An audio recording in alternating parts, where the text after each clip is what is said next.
In the deep jungles of eastern Congo, past where maps fade and satellites fail, there is a place locals call Nalula, meaning the place of women who never bow.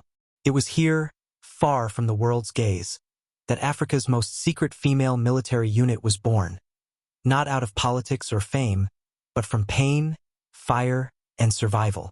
The world thought the war had ended. International peacekeepers withdrew. Journalists left. NGOs moved on. But in the silence that followed, villages kept burning. Children disappeared. And a name started to spread among rebel factions like a ghost story. Mbali, the flame line. It wasn't a battalion. It wasn't even recognized by any government. It was a sisterhood forged in blood, led by a mysterious woman only known as Captain Zuri. Every member of this unit was either a survivor of war crimes, a former child soldier, or a mother who had lost everything. They were trained in secret, not by any state, but by defected mercenaries and betrayed generals who had nothing left to lose. Zuri had one rule: we don't fight to be seen. We fight so they won't be seen again. Their enemies were not just militias. They went after illegal mining barons, arms traffickers, and corrupt local warlords profiting off chaos. Each mission was silent, precise, brutal, and they left behind only one mark: a carved flame symbol on wood or stone. Governments denied their existence. The UN called it rumor, but whispers of their operations began surfacing. A rebel camp destroyed with no bullet casings. A trafficking convoy vanished without trace. A warlord's stronghold found empty with only female footprints in the mud. Then, in late 2023, a US drone captured something shocking deep in the Kivu region. A line of women in camouflage, faces painted with ash, walking in perfect silence through fire, straight into a malicious stronghold. Only one made it back alive. And what she told the world shattered everything. Her name was Amba, and she was only 19 when she stumbled into the Medicines Sans Frontieres outpost near the Rwanda-Congo border. Her body was covered in burns, her voice barely a whisper, but her eyes carried the weight of women who had stared death in the face and walked through it. The doctors treated her wounds, but it was what she said that shook them more than anything they'd ever seen on a battlefield. "They're not just fighting men," she said. "They're fighting the system that made those men gods." According to Amba, Captain Zuri led a direct strike on the Red Dust Militia, a brutal group that had enslaved entire villages for coltan mining. But Zuri didn't just want to burn down camps. She wanted to break the supply chains, expose the buyers, and crack the code of silence that funded the warlords from abroad. Their mission, Operation Saudi Ya Amama, Voice of the Mothers, was the most dangerous yet. They had intelligence from a former cartel informant that a secret trade route was being used by Chinese and European corporations to smuggle minerals through the Virunga forest. Zuri's unit had tracked the convoy for weeks. Then, in a coded voice message, later leaked by an unknown whistleblower, Zuri spoke for the first time to the outside world. "If you find this message, know that we are not ghosts. We are women. We are justice in the form you've never known. And if we fall tonight, others will rise from the ashes we leave behind." The next morning, the convoy was found in flames. 30 armed men gone. Crates of smuggled tungsten and coltan destroyed. And Zuri vanished without a trace. Only her necklace, a silver pendant shaped like a flame, was found nailed to the convoy truck. Amba claimed she was ordered to survive. Zuri told her, "One must live, so they know we were real." But Amba wasn't done. She had names, she had maps, and she had one mission: to find Zuri, or die trying. Amba disappeared 2 days after giving her full statement to the international press. Some said she was taken by intelligence agencies. Others claimed she went back into the jungle, barefoot and burned, following the scent of smoke and the trail of her vanished sisters. But there was one clue she left behind: a hand-drawn map burned into the leather of a Red Dust officer's belt pouch. It was simple: a circle, a jagged X, and a set of coded numbers that would mean nothing to most. But one former African Union analyst, Major Tenin Bakari, recognized it instantly. "That's Zuri's old training ground," he whispered, before she disappeared from the military. Zuri had once been a rising star in the Congolese Special Forces, a ghost with unmatched field skills, until the day her village was wiped out in a government-approved operation gone wrong. That's when she left, burned her uniform, and went silent. Tenin couldn't ignore the signs anymore. He assembled a small off-the-books team and headed toward the jungle, toward Zone R14, the Forbidden Red Zone on old colonial maps. Locals called it Mbwa Hawarudi, the dog that never returns. Meanwhile, deeper inside the forest, Amba moved alone. Her body healed, but her mind sharpened. She now wore Zuri's pendant around her neck. She painted her face in ash like the old ways. Every night, she carved symbols in trees and rocks to mark her path, calling out to any surviving members of the flame line. And one night, someone answered. A flaming arrow landed just 5 feet from her fire. On the shaft was a cloth. Wrapped around it a message in blood and ash. Zuri lives. Congo bleeds. Follow the drumbeat. The Sisterhood breathes. Somewhere the war wasn't over. It was only beginning. The message in ash shook Amba more than anything. Zuri lived. That meant everything was still possible. She didn't sleep that night. She sat by the fire, pendant in her hand, waiting, listening. And just before dawn, she heard it. Boom, boom, boom, boom, boom, boom. The ancient rhythm of the war drum. Not from loudspeakers, not from radios. From real drums, carried deep through the jungle by wind and spirit. Only one group used that beat. The last of the flame line. Amba followed the sound for hours, barefoot, slashing vines, cutting through leech-filled marshes, until she reached an old mining town swallowed by roots and silence. Nyoka Base. Once run by rebel soldiers, it now stood in ruins, overgrown with red flowers and rusted metal. There, hidden under a collapsed roof, she found them. 6 women, camouflaged in mud, ash, and shadows.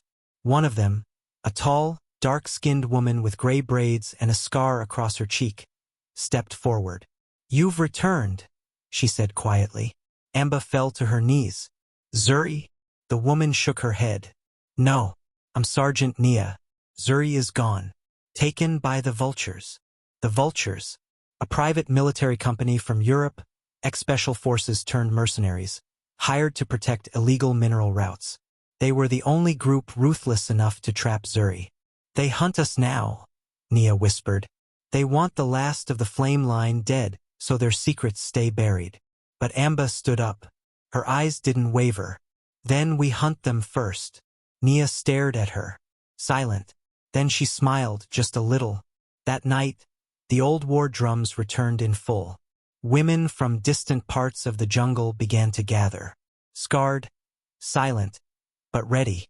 The air was thick with smoke and purpose. The war no one knew about was about to break into the open. The jungle moved that night. Not with animals or wind, but with women returning to war.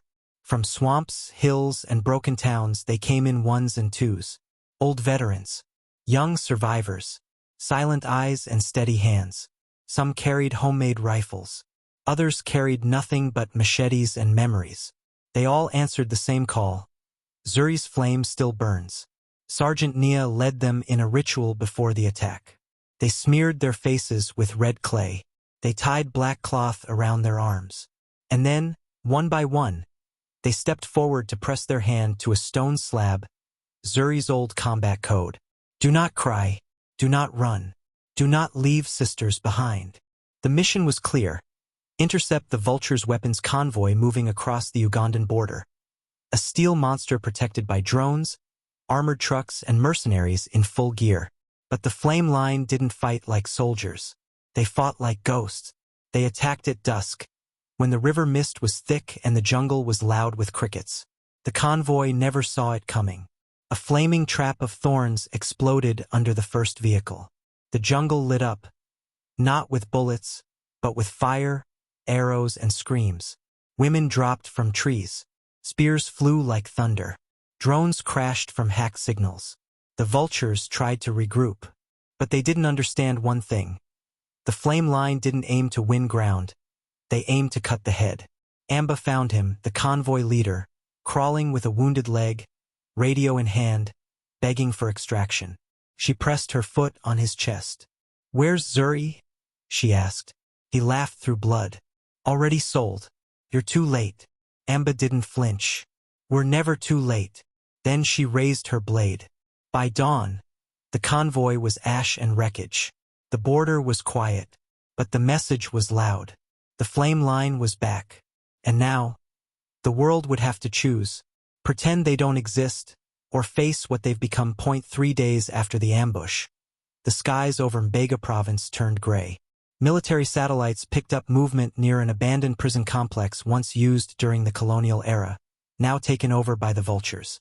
Inside that crumbling compound, behind a steel gate marked with blood-red symbols, Zuri was alive. But barely. Her arms were chained above her head. Her body bore marks of torture, not to break her spirit, but to extract one thing: the location of the flame line's hidden archive. A black box filled with documents, photos, and hard drives that exposed every corporation funding the mineral blood trade from Africa to Europe and Asia. But Zuri never talked. Not when they starved her. Not when they beat her.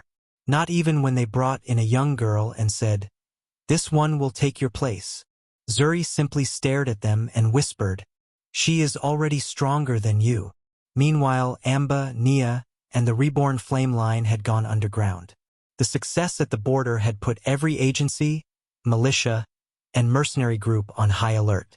They were now hunted, even by some African governments who feared what their exposure could mean. But Nia had a plan. She didn't just want to rescue Zuri. She wanted to expose everything. They would storm the Mbega compound. But not alone. They reached out to an unlikely ally, Major Tenin Bakery, the ex-African Union analyst who had once served with Zuri in the Special Forces. He knew the prison. He knew the security code language. And above all, he owed Zuri his life. Tenin flew in at night under an alias, slipping across borders like a shadow. When he met Amba for the first time, he didn't shake her hand. He simply looked into her eyes and said, "You walk like her. But now we must finish what she started." The plan was in motion. 1 week. 1 shot. 1 storm to break the chains. The night was thick with smoke and silence as the reborn flame line circled the Mbega compound, now fortified with razor wire, drones, and vulture mercenaries armed to the teeth. But none of that mattered. Inside those walls, Zuri still breathed. The plan was simple and suicidal.